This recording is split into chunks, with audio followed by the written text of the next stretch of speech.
Hi, family. My name is Olis, and I'm a grateful member of Alcoholics Anonymous. I want to begin with gratitude. I want to thank you, Glenn, for holding the lunch bunch down and holding this meeting for us in this new phase of Alcoholics Anonymous's existence, right? This phase where we now understand that God is everywhere.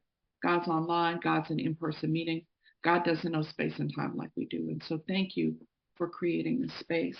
I want to thank you, Adrian, for being at all the meetings and for reading today. Thank you, Christine, for not only reading, but for being here with 141 days. I want to thank you, Mick, for being my friend on this journey out of Tulsa. There are a lot of us that have met online and not met in person. And thank you, Amy, for being here. Um, I've got a couple of other people, like in the chat, Kendra put to today as 5 months. Kendra is my roommate, my trudging buddy, and congratulations, Kendra, for this new phase of your development. And thank you, Candace, for being here with 5.5 months. Um, and, the person that's here with 45 days, man, thank you. Thank you for being here. Right? Thank you. So there's some things that I want to say, and I've got some friends here. Hey, Reg. Hey, Ali. There's some things that I want to say that are really targeting the new people. But I really do want to talk about where I am right now. My sobriety date is May 21st, 1987. Nobody's more stunned than me that I've been here 36 consecutive years. I know when I got here, hey, Heather, I know when I got here, and people said that they had 10 years, I was like, well, you're a liar. Like, it was inconceivable to me. I mean, honest to God, it was inconceivable. Let me contextualize that. I took my first drink at 4 years old. At 8, I decided scotch was a good idea. And at 13, I'm in bars ordering my own drinks. I mean, maybe before then, but certainly by 13. And so you can imagine that when I got here at 26, although my soul was on fire, the book talks about the internal condition that we have when we get here, the pitiful and incomprehensible demoralization, the jumping off place, which I don't even believe any longer is just about, when the book talks about death, that it's just not talking about a physical death. I believe that we can die spiritually in the misery of living like that. That's how I was when I got here at 26 years old. I mean, I look back on that now, and that should be joy and happiness, man, right? But it wasn't. It wasn't for me. And so I've learned some things along the way that I want to share because I believe that the purpose of being at a meeting, and certainly the purpose of the honor of speaking at a meeting, is to provide an adequate representation of the program of Alcoholics Anonymous. So I hope to do that today. But I want to give some tools to the people who are brand new, some things that have really helped me. So I'm going to run through them quickly. And I'm going to reorder them. People that know me know that I talk about these, but I'm going to reorder them. So the first thing that I think you need to be an Alcoholics Anonymous and be on a real path to joy and freedom, not drinking, but to joy and freedom, is to be a student, as evidenced by I'm always in a meeting with a pen and a pad in the book Alcoholics Anonymous. Always. 36 years in. Always. Ali has given me the honor of booking for the Fellowship of the Spirit 11-step meeting on Tuesday nights. And, I love the Booker meeting. I like the position. I like the Booker role. I like the positions that do not center me. I like the jobs that allow me to serve without being in the spotlight. And when you invite someone to speak, you should show up. And so not only do I show up and I take notes. And we had Marty R. last night out of Texas. If you've not heard her, she's really, I think, extraordinary. And so the first tool that I want to offer people is treat this like you're in a learning process. Show up to learn. Show up with the book, show up with the pad, show up with the pen. Be a student. The second thing I'll offer is, which I usually say first, is a sobriety date. And I talk a lot about that, right? My date again, May 21st, 1987. And no matter how long you've been here, I think this is true because we hear all the time. that people are here and they have time, and they have a decade, they have 19 years, they have 20 years, they have, right? And then they use again, they drink again, right? And the second gift I want to offer that I've been given is to honor my sobriety date, to treat it like it is the most important thing that I can ever possess. That it, for me, is the key to all other blessings in my life, and to honor it. Now, I'm just an oddball, right? I've got one date. It's the only date I've ever had. Like, I think I'm like a weirdo, right? There are a couple of us out there, the weirdos, right? And it doesn't make me better than anybody else, right? It maybe it's just my journey. Everybody's got a journey. But when I got here, the old timers took me aside and told me to protect the date. And at the beginning, I didn't go slippery places. I didn't do slippery things. I didn't hang out with slippery people. I didn't, I was just really careful with it because it was fragile. The third thing that I'll offer people is to get a guide, a person who's going to take you through the wonderful, wonderful, amazing, ever changing, ever deepening process of recovery that's found in the book Alcoholics Anonymous. We call those guides sponsors, right? And they're people who help us see the truth.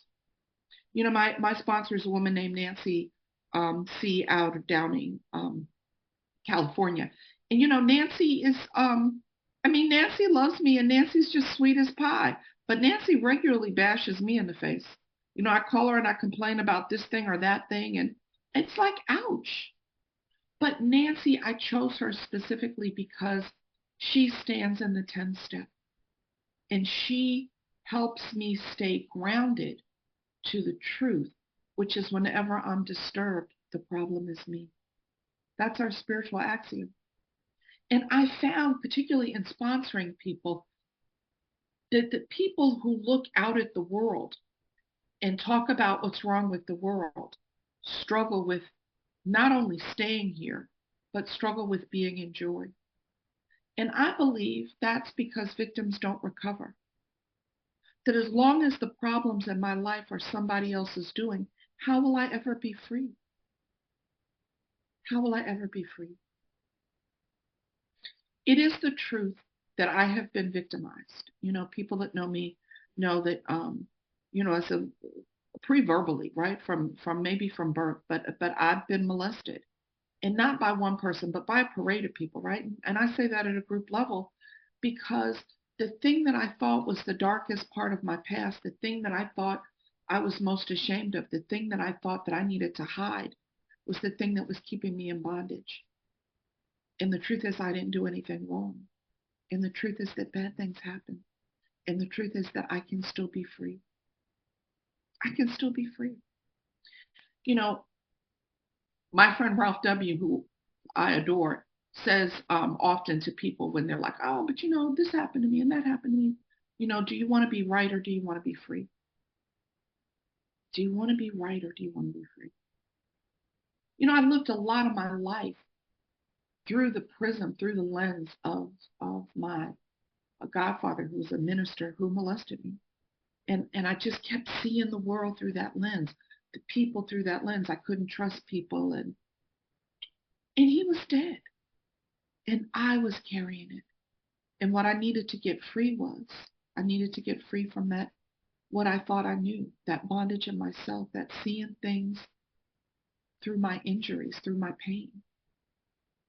And there's no freedom in that. So I need a sponsor. I need a guide. I need someone to help me see the truth, because I can't always do that on my own. Let's tell the truth.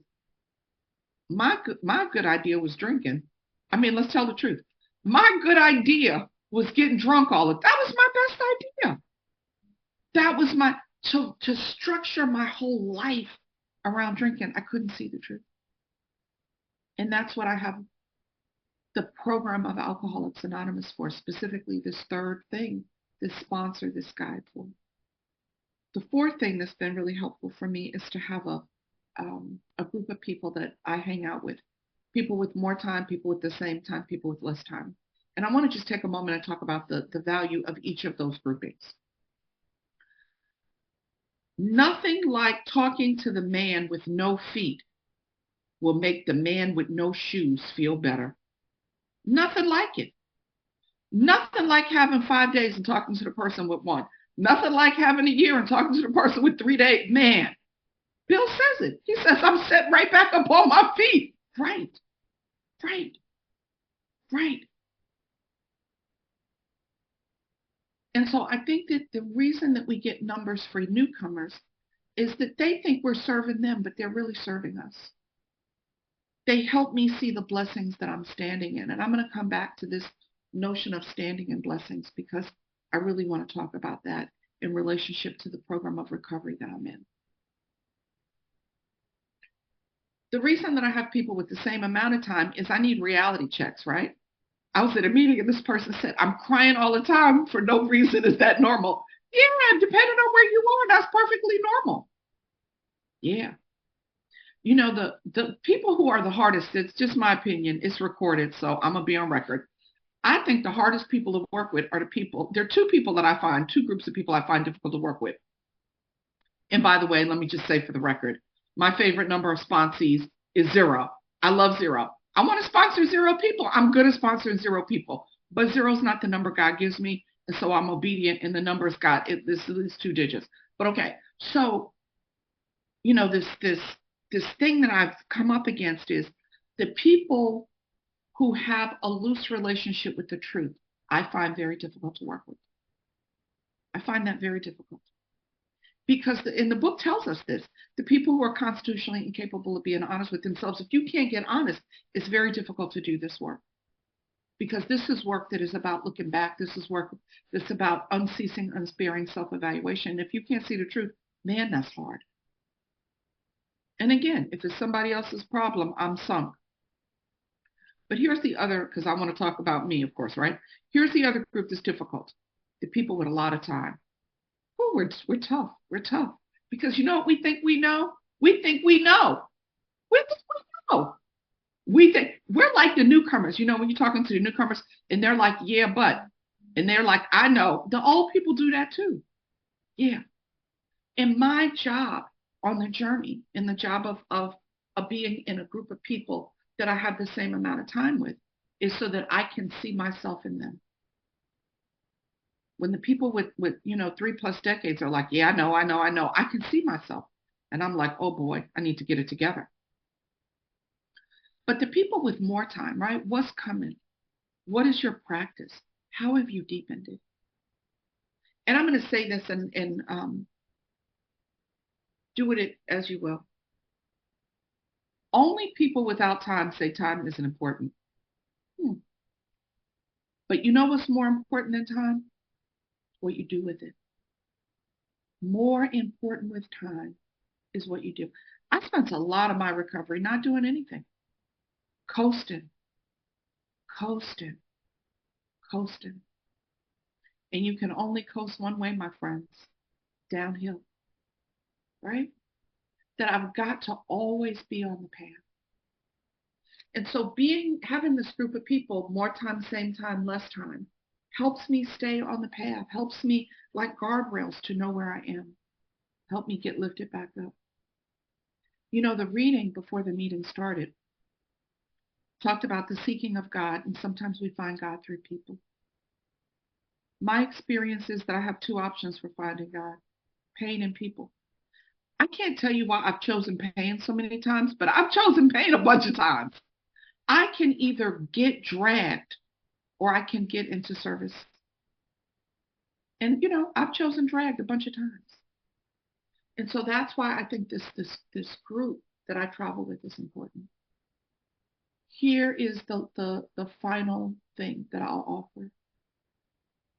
When I got to Alcoholics Anonymous, I thought it was a stop drinking program, and this is important to tell you. I didn't come to stay. So if you're here and you think that you're going to just get a new outfit and a new job and a new relationship and you're going to mosey on, that's okay. Just come back tomorrow, because I did not intend to stay. And here I am 36 years later. And then I found out after I was here that Alcoholics Anonymous is not a stop drinking program. In fact, we don't even have a step to help you stop.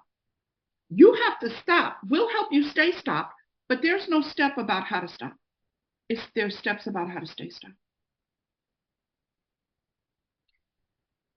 And so this last tool is what I think Alcoholics Anonymous is really about, which is service. It doesn't have to be in AA, right? I started service in AA because I didn't know how to be of service to other people. I knew how to do for you and expect something in return. I knew how to do for you and pretend I was better than you. I knew how to do for you and judge. That's what I knew how to do. I knew how to climb up on a high horse, but I didn't really know how to be shoulder to shoulder. You've taught me that. In this final tool that I'll offer anybody that's new or not so new, you're wanting to feel more connected to not only the program, but to the source of all joy and freedom, is to serve other people. And I do it in all kinds of ways. In fact, the life that Alcoholics Anonymous has given me, and I was 26 when I got here. I'm 36 years sober, right? I'm 53 at the end of the month. I've been sober longer than I was alive when I got here. My life is predominantly with you. And again, I've been on the lazy butt train some of the 36 years, right? But during the pandemic, I've been all in, all the way in. I've met people who've like, oh, the pandemic, I've been lonely, I've been sad, I've been disconnected. What?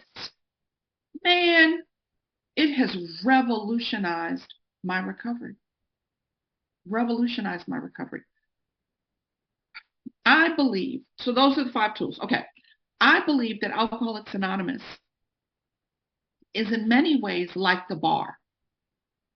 That you can go in the bar and you can order a light beer. Now, I have no idea why anybody would do that. I mean, me personally, because I started drinking scotch at 8. So, I mean, I was a dark liquor girl. I don't know why anybody would order. But in the bar, you can absolutely get a light drink, a glass of Chablis, or, you know what I mean? I don't know who those people are, but they're in there. They're in the bar. But at the bar, you can order like a 151 proof. I mean, depending on where you go, you could probably get some White Lightning, right? I was always the hardcore drinker. Not only did I drink hardcore, this is an important thing to know, and I don't know what's true about you. I drank hardcore liquor and I drank it fast. I was a guzzler, right? So I can't have AA light because I didn't drink light. I drank hardcore. And so I like hardcore AA. And I go around to meetings that offer this. I don't think I do a good enough job of going to the middle of the road meetings. I'm sorry. I hope that God forgives me. But I should go to more, right? I should go to more. And we go to those meetings and we do this thing called fishing, that we go to the meetings and we find the newcomers and we catch them and we bring them to the meetings with good recovery, right? That's what I think I ought to be doing more of. I'm not doing that. But I really like meetings where the hardcore, uncut solution of Alcoholics Anonymous is available. Where people talk about the book, where people talk about, they put skin on the things inside the book. They tell how they've overcome, how they're in a struggle, how they've gotten free. Let me give you an example. So, at the Fellowship of the Spirit 11-step meeting last night where Marty R. talked, I took notes because guess what I do in Alcoholics Anonymous? I take notes. And it's an 11-step meeting, so Marty was talking about the 11th step. And she said that in her 11-step practice, that when she says, following the instructions in the book, God forgive me, that she doesn't believe anymore, that she's asking God to forgive her for her trespasses against other people. What? She's asking God to forgive her for her disconnection from God. Because if she wasn't disconnected from God, she wouldn't have treated the people like that. She wouldn't have been resentful. She wouldn't have been afraid. She wouldn't have been selfish, right? So I go to meetings to learn, to deepen my recovery. See, people think that I'm doing service. I'm helping me. I'm helping me. That's the thing about sponsoring. I'm helping me.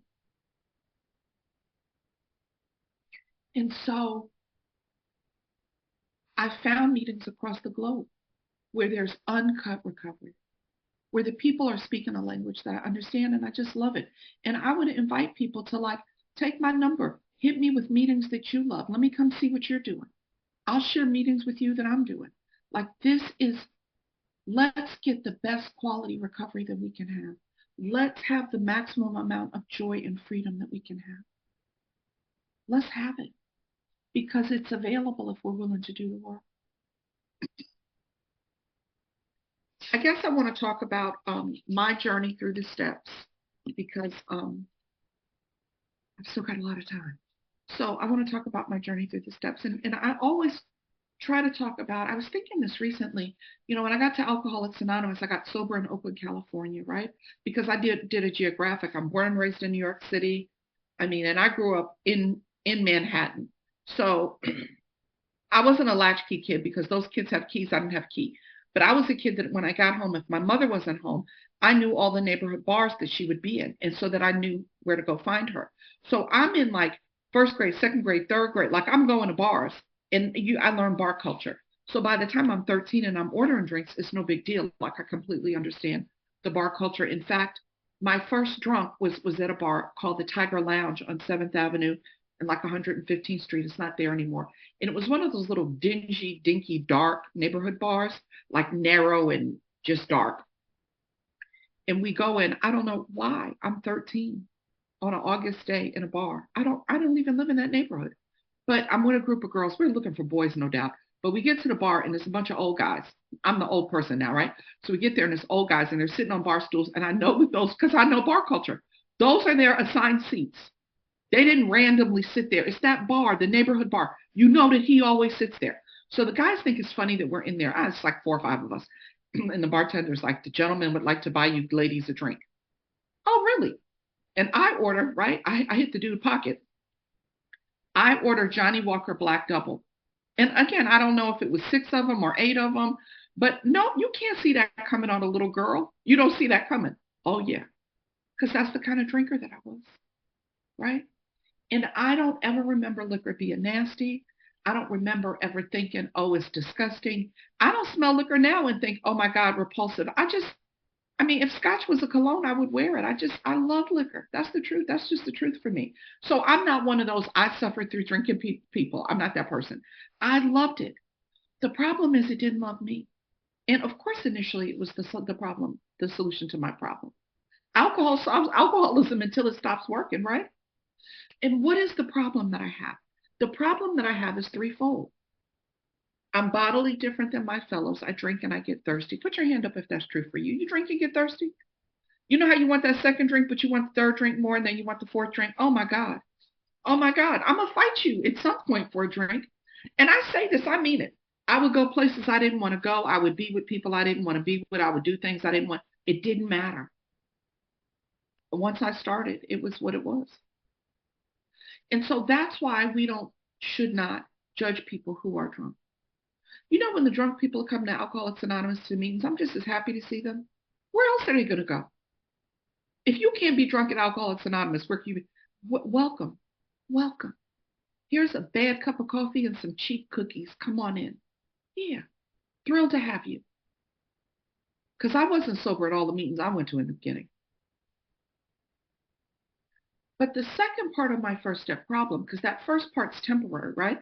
After 72 hours or so, the alcohol clears my body, right? And I don't have a physical craving.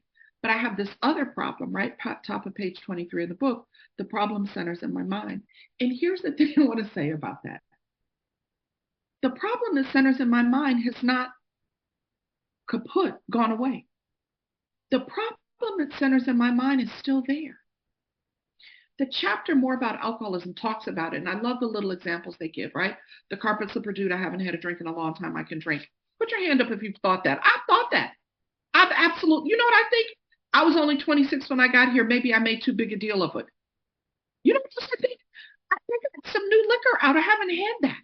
I'm being cheated. The problem centers in my mind. Then they have the example, the guy Jim. And I've spent a lot of time thinking about Jim. Jim is the guy who puts an ounce of whiskey in milk. First of all, I'm mad at him for messing up the whiskey because that is disgusting, Jim. But Jim convinces himself, because this is how my mind works, that if I just rearrange the way that I do it, it's going to be different. But I think that what Jim is trying to tell me about the problem that centers in my mind is that when I lack gratitude, I'm in trouble.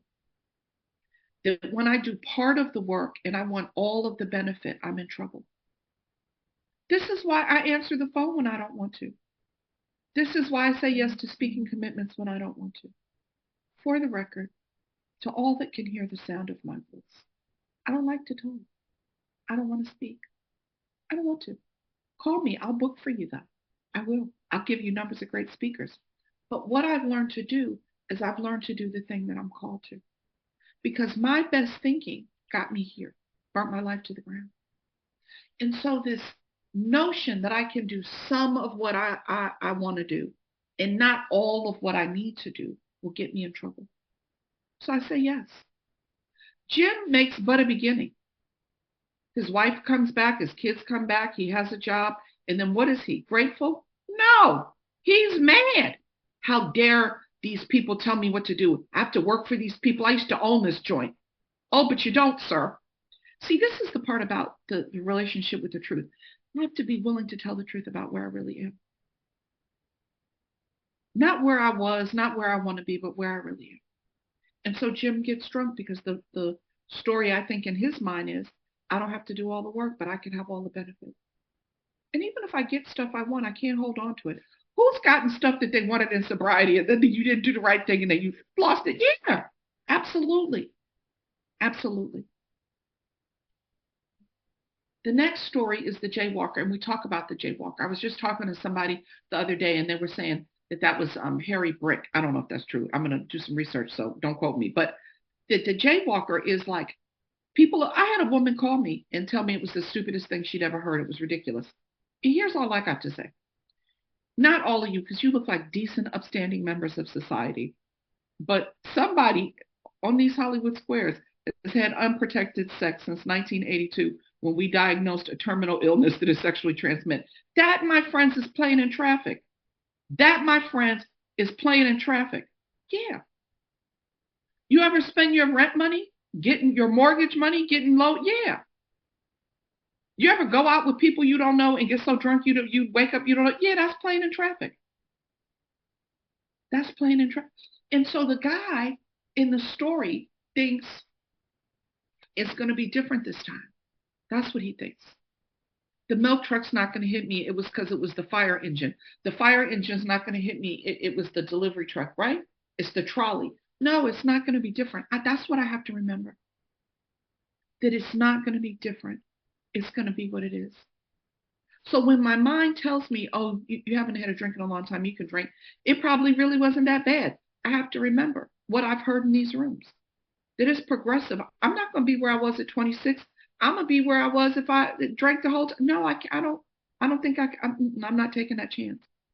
I'm going to just stay here with y'all. Even when you get on my nerves, I'm going to just stay with y'all. You have to just put up with me. And so the stories in the book help me see myself because I don't really care about these people. That's the truth. I appreciate them, but I want to know what they're telling me about me, how to live my life, how to be free, how to be useful, how to be joyful. We get to the last one in that chapter, more about alcoholism. I love that chapter. Talk about it all the time. And it's my boyfriend, Fred. I love Fred. I love Fred. I love Fred. I love Fred. You know what Fred thinks? Fred thinks, I would see people and they had a problem and they couldn't solve it. And I would think, what is wrong with you? Get it together. Pull yourself up by your bootstraps, right? Yeah, Fred. Because everything's always swung Fred's way, man. Everything's always not a cloud on the horizon. And what does he do? He gets drunk. And I like the way that we have the low bottom alcoholic, the jaywalker, juxtaposed to the high bottom alcoholic. I'm going to make you laugh. I always thought that I was a high bottom alcoholic because I got here at 26 and I had all my teeth. And you know what I mean? And then I was talking to this dude and he was like, Olis, you started drinking at 4. What are you talking about? Right. Perspective. That's what you guys offered me, perspective. Thank you. And so this last story is about how arrogant we can be. And so if you're here and you have still got a lot of yes, what do I mean? You haven't jumped in and out of the back of cars. Oh, that could happen. You've not had to drink rubbing alcohol. Oh, that could happen. You've not had to steal. Oh, that could happen. You've not had to sleep with somebody. It could happen, right? That these are things that haven't yet happened, but it doesn't mean they can't happen.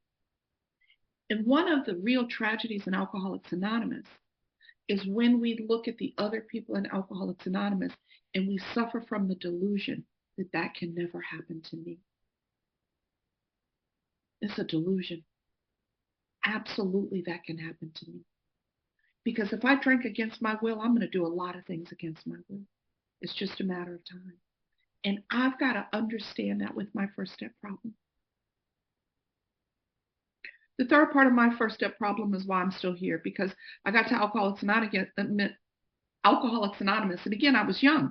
And so I'm looking around the room, and there's a bunch of old people, and they've got a lot of time. And I'm thinking to myself, why in the world are you still here? It's 12 steps. Jesus Christ, get it together. You know what I mean? Like, what do you, come on.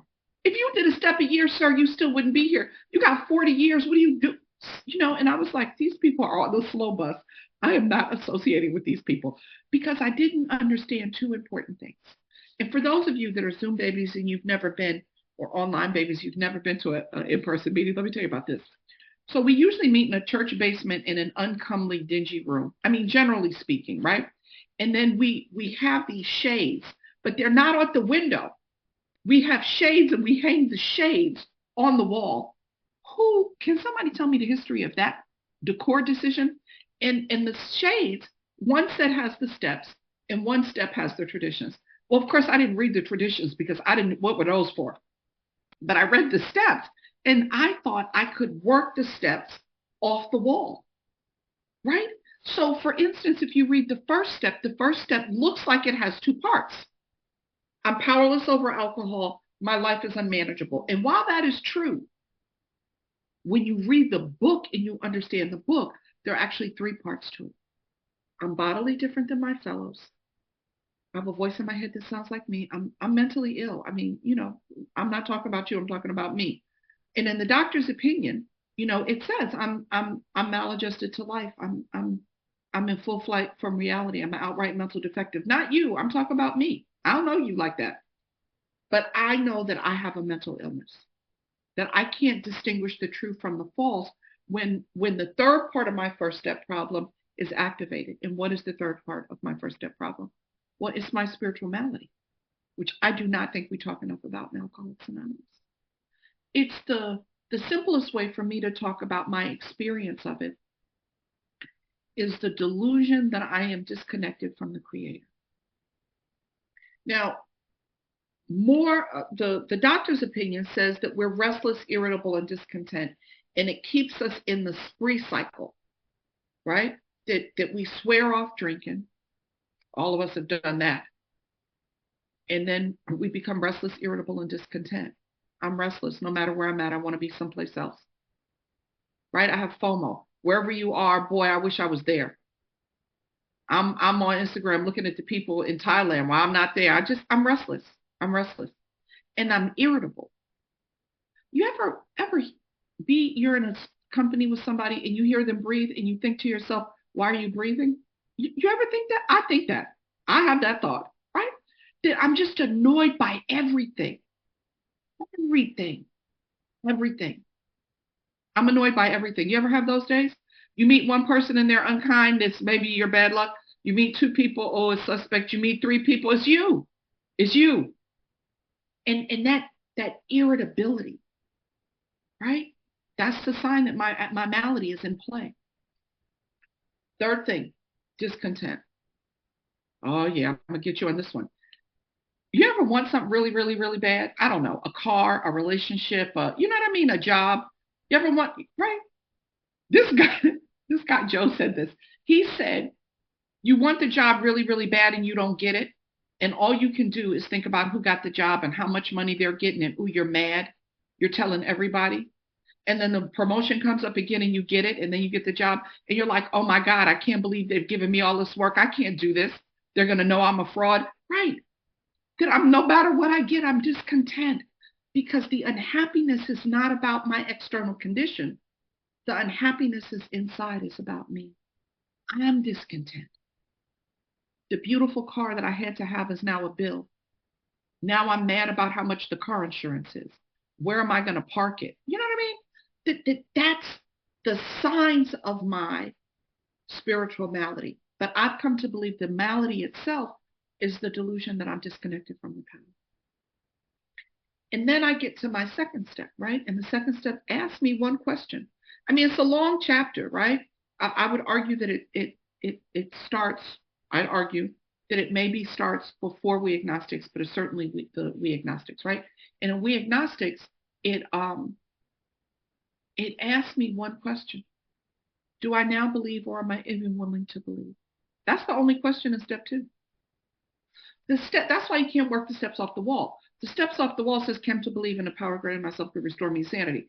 And you go into meetings, sorry, and I'm not a slogan girl. I'm not a slogan girl. And you see the slogans, and the slogan says, "Come to believe." And I'm like, I don't think that's the point. I think the point is, because I believed in Scotch, if I tell the truth. I believed in Johnny Walker. I did. It was going to fix all my problems. The point for me now of 2 is the restoration of sanity. Because there are things I believe in that don't restore me to sanity. They make me more crazy. And so in the second step, this question, do I believe? Is this self-examination? What do I really believe? What do I really believe? And it took me years. So I pray you a swifter realization. But it took me years to realize that I thought I was God.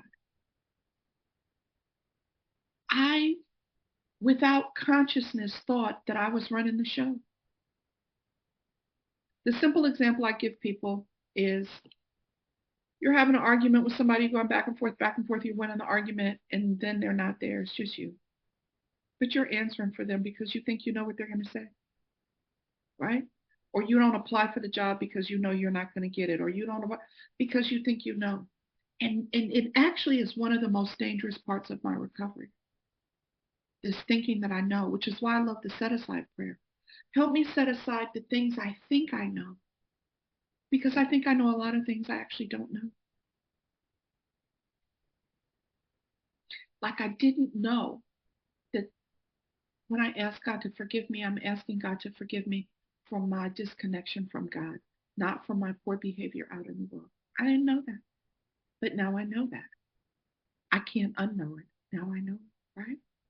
And so the second step is about this ongoing, for me, examination of what I know, what I believe I know about the power. And I've come to this really simple thing. And the beauty of this journey is that you get to believe anything you want to believe. We are not a Christian program. Believe anything you want to believe.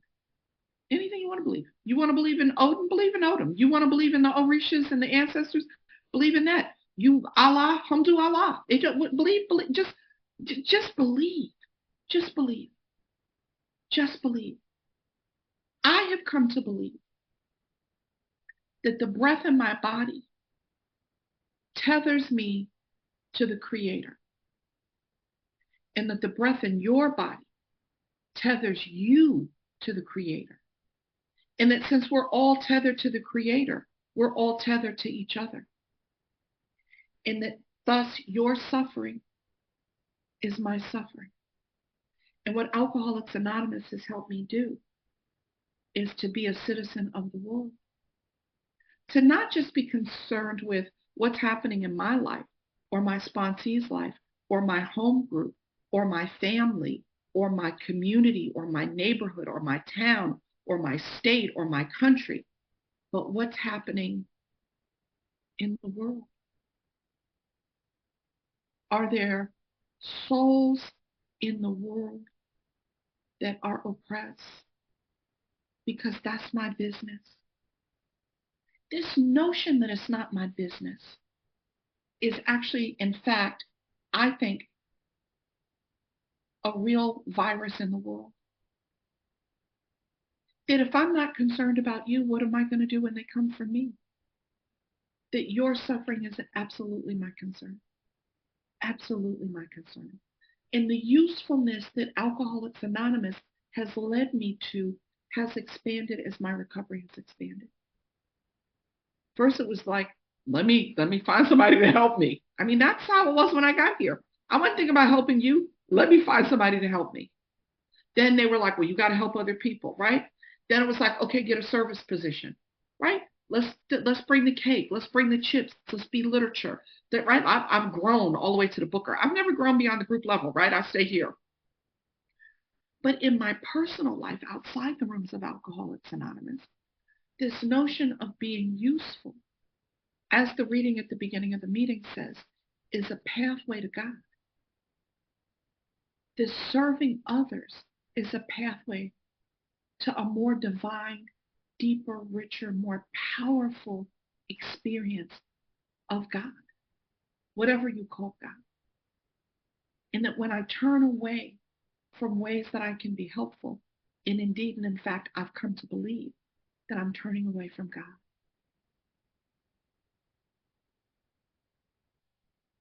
So once I've really looked at my belief around two, and I can answer the question, which is the easy question, do I now believe or am I even willing to believe? Because I don't have to believe, I have to just even be willing. Am I willing to be willing? Just that's all, that's the threshold so low. I get to 3. And 3 is this really interesting thing because in 3, I'm still focused on me. When I got to Alcoholics Anonymous, I got sober in Oakland, California. My first home group was the Rap at Noon. And when I was in Oakland last week, I got to, on Sunday, go to breakfast with 2 people that came in with me about the same time. One guy, Tony, came in a couple months after me, and the other woman came in, I don't know when Kathy came in, but we all came in together, right? And because of online meetings, I get to see them now. And so we got together, and it just, what a joy and what a blessing. Because most of my recovery is online now, but what a joy and a blessing. And, I remember when I got here, we used to talk about people 2-stepping. They would do step 1, right? They realized that they my life is, and then they would do step 12. So what I do is I get sober, and then I want to evangelize. Now I don't know what I'm talking about because I ain't done the other steps, but step 2-stepping. That's what we called it, 2-stepping. And I was thinking recently because I'm not really well. I'm just sober. Because I have all these random thoughts, and I was thinking like if I could say, all right, if you're only going to 2-step, could you please just do 1 in 10? Because if I could get you to not do 1 in 12, but 1 in 10, 10 is half the steps. 10 is 4, 5, 6, 7, 8, 9. I could trick you into doing 7 of the 12 steps if you're going to 2-step. I know. I had that thought. Why did I have that thought? I don't know why I had that thought. But anyhow, in 3, I do this thing in 3 where I'm coming to God looking for help for me. Relieve me of the bondage of self. Take away my difficulties. And then I promise something. If you take away my difficulties, I'm going to go out and tell people like there's a way out. So I offer something, but it's totally a selfish thing. Here's another thing I learned at Alcoholics Anonymous. Ready? If I could surrender in step 3, it'd be a 3-step program. How about that? I can't surrender. I got to do the work. That's why it says that until we immediately launch into action, it don't matter that we had this feeling, right? And what is the action? I do this inventory. And I look at the parts of myself that are most likely to get me in trouble. There are other parts, but the parts that are most likely to get me in trouble is me being mad at you, what I'm afraid of, and how I use the power God gave me over other people. We call it sex conduct, right? Now, the resentment thing is a trick. I need to tell you now, if you've not done it, it's a trick, but don't let that stop you. You go in mad at the person, and you come out realizing the harm you did. It's just a trick. It's a trick. It's a trick. But here's the truth.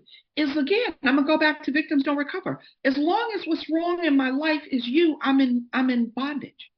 It's not until I can see the harm that I've done, the way that I've created the pattern of pain in my life, that I can get free. There's no hope of freedom when it's you. But going through 4 and then telling somebody all of it for them to help me see the whole truth about myself. You know what Joe and Charlie says about 5, that it's not our wrong actions, it's our wrong thinking and understanding. It's my wrong thinking and my wrong understanding. That I think that the world's been out to get me. I think that God is punishing me. I think there's this great talk that if you hit me, I'll send it to you. There's this great workshop that that Harold L. and Jimmy A. do on the delusions, right? And one of the delusions that I suffer from is that I'm irredeemable. That might not be the word that he uses, but that somehow I'm so broken that God can never love me, that I can never be fixed, right? It's a delusion. And so somebody in 5 helps me see the wrong thinking and understanding. They help me see the pattern of pain. You know, I heard somebody say this, the way I do one thing is the way I do everything. And it's the truth. The way I do one thing is the way I do, because I'm the same. I'm the same, at meetings, in the home group, and on a date. I'm just who I am. And I've got to see the way that that's burning my life to the ground. And then in 6, I admit that it's objectionable. That's all. Recently, somebody pointed out that objectionable just means it doesn't work. And I think that's beautiful. I say it all the time now. That it wouldn't be objectionable to me if it works, no matter how. If I was stealing and it worked, it wouldn't be objectionable, right? It's objectionable because it doesn't work. And then in 7, I close the prayer that I opened in 3 because there's no amen at the end of the 3rd step prayer. 3 opens a prayer and I'm in it in action. And then in 7, I close it. And I close it with this really interesting pivot. Because in 3, I'm asking to be relieved from the bondage of self. I'm asking God to take away my difficulties. But when I get to 7, I'm asking God to remove the things that stand in the way of my being useful to God and other people. I go from the prayer that I opened in 3 to wanting something for me, and I get to the closure of the prayer, and I'm looking to be useful to you. Why? Because through you, I find God. Do I want to? No, I don't. I don't. I promise. I love you, but when you call, I don't want to answer because I want to watch Netflix. That's just the truth about me, right? But I do it because you're a blessing in my life. You shine light into me, and hopefully I shine light into you. I don't have time for the rest of the steps, but let me say that I think 8 is this really cool pivot where I have this practical thing, right? I'm making a list. But in the making of the list, I do this spiritual thing, which is become willing. Because I ain't willing. I'm absolutely not willing. I become willing to make amends to all the people. It's a spiritual thing. And when I go out and I make the amends in 9, yes, the amends is to set it right with the other person. And the book is very specific about how I do that. I ask for your time, right? I tell you the exact things I've done that have wronged you. I ask you if I can make it right. How can I make this right? I thank you for your time. Oh, wait. I asked the grown-up question. You ready for the grown-up question? Is there anything else? That's the grown-up question. Is there anything else I've done? Because remember, I was drunk. I don't know what I did. And so, drunk or sober. Sometimes I'm crazy sober. I don't know what I did. And so 9, while it's setting it right and it's mending the tear in the universe that I've created. Remember, I'm tethered to the Creator. You're tethered to the Creator. We're tethered to each other through that in this web. And if I've injured you, I've torn the web. And 9 is mending that. But what happens is I build up my own self-esteem in the process. I can look the world in the face. And in 10, I do 4, 5, 6, 7, 8, 9. Because you know what? I'm going just on my own. Burn it again. I'm going to burn it again. I'm going to burn it again on my own. That's why I stay with you. Not to go through the steps the first time, but to live them. To live them. To practice the principles in all of my affairs. To have restitution, to have humility, to be honest, to have integrity. All my affairs. All of them. What I'll say about 11 is that it's a way of life. That 10 is how I'm acting out in the world with you, but 11 is quiet time with me and my Creator, asking for guidance, asking for clarity about my life, my behavior, my thinking, right? And until I really cultivate that relationship, it's like being interested in somebody and I want to date them, but I never say hello. I never call them. I never give them my number. I never check on them. Or it's like being in a marriage and I never say to the person, how was your day? I've been in that marriage, but okay. So depth of the relationship, the strength of the relationship, the beauty of the relationship, the magic of the relationship is about my investment. People say the grass is greener on the other side. No, the grass is green where you water it. That's where the grass is green. Am I putting the time in? Am I rubbing feet? That's the question. Am I rubbing feet? I need to be rubbing feet at night, right? Like, what am I doing? And that's my relationship with God. So it wouldn't be fair if I didn't say this, but I think that the 12 step has three parts. The first part is a promise that if I do all the work that I've just talked about, I will have a spiritual awakening. I will have a new pair of glasses. I will see life from a completely different point of view. I will be able to live at the top of page 100, where if I follow the dictates of a higher power, I'll presently live in a new and wonderful world, no matter what my present circumstance. I'll get to be joyful no matter what. Job, no job, relationship, no relationship, health, no health, edges, no hedges. It don't matter. It doesn't matter. And that's the promise in the first part of 12. The other two parts are now I owe something back to the universe. I have to go out and carry the message I found in the book, the message of joy and freedom. That's why I don't have no whole log, drunk-a-log. If you hear, you already know about being drunk. I don't got to tell you about that. It's drunk. You know what drunk is. But do you know what the joy of recovery is? And then finally, can I go out in the world, not the hour that I'm with you, but can I go out in the world and live like this? Can I be, this my friend Scott. Scott Lee says, are you a joy maker? Scott goes around with bubbles in his car and a little nose. And when he's in traffic, he honks the nose and blows the bubbles. And right, can I be a joy maker? See, it's not being a citizen of the world just worried about the thank you, Glenn. Glenn blew bubbles for us. It's not just being a citizen of the world, seeing other people suffering and stepping into the breach, doing the right thing. That sometimes not just witnessing, but being a stand. That's part of it. But the other part of it is being a joy maker. Being a joy maker. Calling people, answering, trading gifts, being a joy maker. Thank you so much for inviting me. I really, really appreciate this opportunity to be a servant of the power that I create. And thank you all for making my sober life possible.